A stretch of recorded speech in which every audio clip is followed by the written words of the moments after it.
Hey guys, it's Caitlin. I'm so sorry I couldn't be there today. And I I put this together and so I really wanted to share it, and if it gets shared, awesome. So I attended the first round of AVID Summer Institute.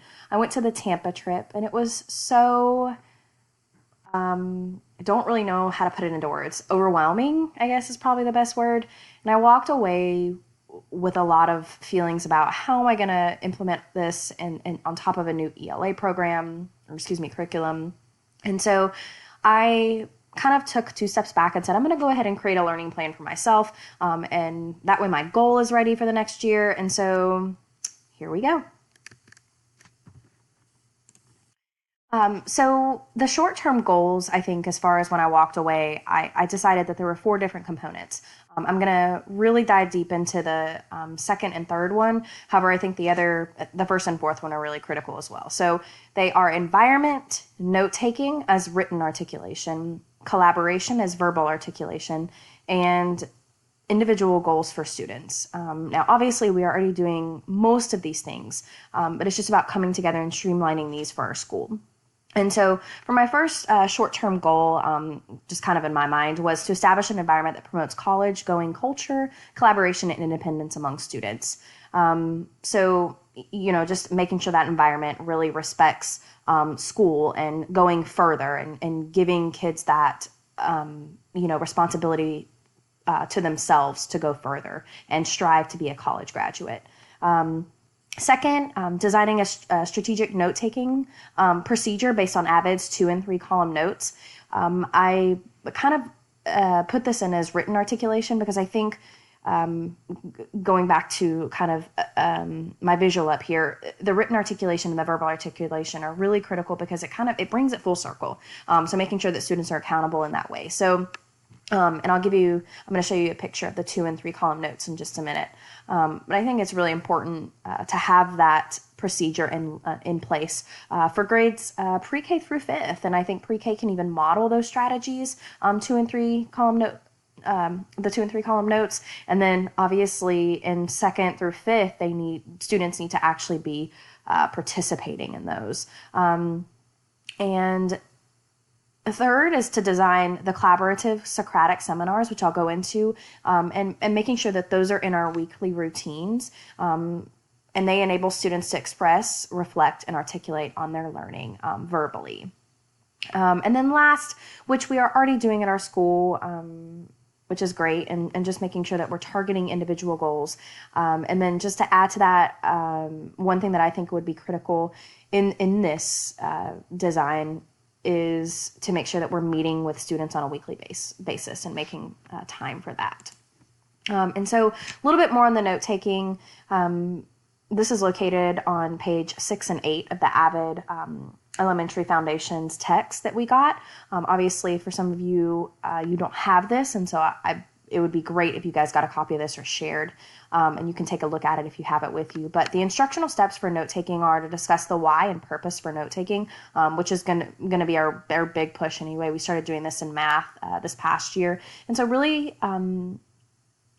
letting students know why we're taking those notes or what's the purpose of those, and having the essential question listed on their paper.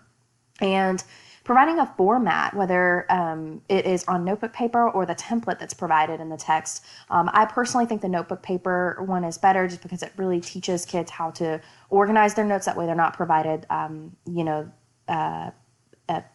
a template every time. Obviously, that is differentiation at its finest, to go ahead and give kids that really need that tool. However, I think that students should be accountable to be able to create that on notebook paper. And then obviously setting up a note-taking writing partner, and this helps keep students accountable, and so they check each other's notes daily. And then, of course, using a rubric, which is on pages 11 and 12, for students to reflect on their note-taking and are they doing the right things. And then these are just some ideas that you can use. The one that I really, really like is this one right here, the pre-reading, reading notes, and post-reading. I think that it's interesting because when we preview a text, we really ask students to do this, but taking it a step further and saying, okay, now I want you to write it down. Really kind of, I don't know, I just liked that one a lot, the pre-reading, reading notes, and post-reading. And then here are two examples of the Cornell's 2-column notes, and then obviously a 3-column notes, which I'm a really big fan of. This is a place value vocabulary 3-column note setup here, and I love it because it has value, show how much it's worth, and then an example, which is great. And last but not least, one of my favorite takeaways from the AVID Summer Institute was the collaborative strategy of Socratic seminars. Now, this is a lot of stuff on this page here, but essentially, again, I've listed the limitations and the benefits. To summarize, it's very student-centered, and these are the different setups. You can, obviously, in the beginning, you could have participants, which are here in the red, and then the observers, which are here in this purplish color. Some of you guys might see that as blue. I know men and women see color differently. Anyways, and here's the fishbowl setup where you have one who is taking notes from two behind. I really liked this strategy, especially for a fourth grade classroom, and obviously you can adapt it and change it as needed. And then a really cool component is the participation rubric. And so I really like the idea of students grading themselves, just takes it into their hands. And then these are obviously the ground rules. Just to kind of summarize, really the goal is that all students are talking. They're not just expressing opinions. They're actually backing up their ideas with a text or with what they're learning in class, their notes, and then they're, clarifying and asking questions and allowing others to speak. It really builds that stamina for our students to respond and be able to wait and then articulate, what they've been learning and what was the takeaway from that assignment or that activity. So thank you so much for listening.